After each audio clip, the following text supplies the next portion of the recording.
This is a Fox 13 Quickcast. Fox 13 has exclusively learned a shallow grave has been found in Juab County, and it's being investigated in connection to the deaths of a young mother and her 3-year-old son.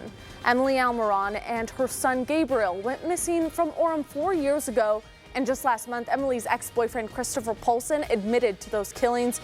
But this weekend, the mayor of Eureka spotted the FBI and Juab County Sheriff's Department helping out Orem police in the search for their bodies. Normal, I would have thought they were shooting a movie out here, except the FBI truck was like, no, that's not normal for a movie. Polson's sentencing is set for September 26. Orem police will have an update on this case tomorrow morning. And just into the Fox 13 newsroom, a liquor store in Heber City was broken into tonight. Around 6:30, an alarm went off, and when police got there, there was a lot of broken glass. As officers gathered, they then heard shots fired. They're not sure if the shots were directed at police or not. Officers are now interviewing 2 persons of interest. Detectives will be processing the scene for much of the night. Firefighters in Juab and Millard counties have been fighting the Meadow Creek fire all day long. It's burned 750 acres in Meadow with no containment so far. The Forest Service says lightning started the fire this morning. Firefighters on the ground and in the skies are working together to put out those flames. The wind is definitely driving this fire, and it's what drove it from the very beginning, and so it drove it across the grass up or into the a little bit higher elevation. No structures are at risk and no evacuations are in place at this time. More resources will get there in the morning. Police in Ogden need your help to find a missing man. On Saturday morning, Robert Morphin left his home near 28th and Madison without his phone, wallet, ID, or his car keys.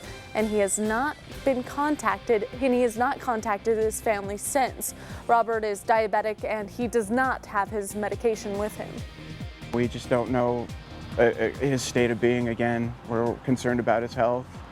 We want him to know that there's people out there that care about him and that are looking for him. If he is anywhere that can see this, you know, we're looking, we care about you. Please come home. If you have any tips for investigators, you're asked to call Ogden Police. Tomorrow, the man accused of killing University of Utah student Mackenzie Looook is scheduled to be in court. His appearance is related to child pornography charges against him.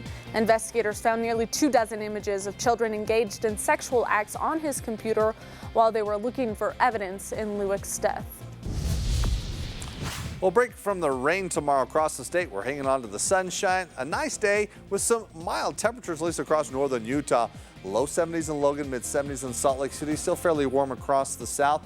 We have another storm on the way. It's going to get here by the middle of the week. We're going to be finding, some nice weather for sure. And let's take a look at your 7-day forecast, where as we look for the Wasatch Front, we've got some rain Tuesday and Wednesday, 60s as we look towards the middle of the week when we're back into the 80s heading into the weekend. Kirsten? Thanks, Brad. A Salt Lake City vape shop owner is sounding off on the recent rise in vaping-related illnesses. The owner of Black House Vapor Company says it's not the e-liquid that's making people sick, it's the THC oil that's inside those cartridges. They'll cut them with fentanyl, synthetic drugs. Now they're cutting them with vitamin E, apparently. You name it. THC products are not sold in Utah currently, but Black House says there is a list of registered CBD products online. We'll put a link to that over on our website, fox13now.com. Amazon-owned doorbell company Ring is partnering with the Salt Lake City and Sandy police departments to solve crimes. Both departments can now access Ring's feeds for videos posted to the criminal and safety sections. People need to grant permission for officers to access that surveillance video. Tomorrow, people with the Pride of Southern Utah Festival will be hanging up banners and pride flags along St. George Boulevard. Pride Week kicks off 1 week from today, and the festival takes place Saturday, September 21st. Thanks for joining us. That's the Fox 13 Quickcast, today's top stories in just 5 minutes. But don't go too far, because Sports Page will start right after this break.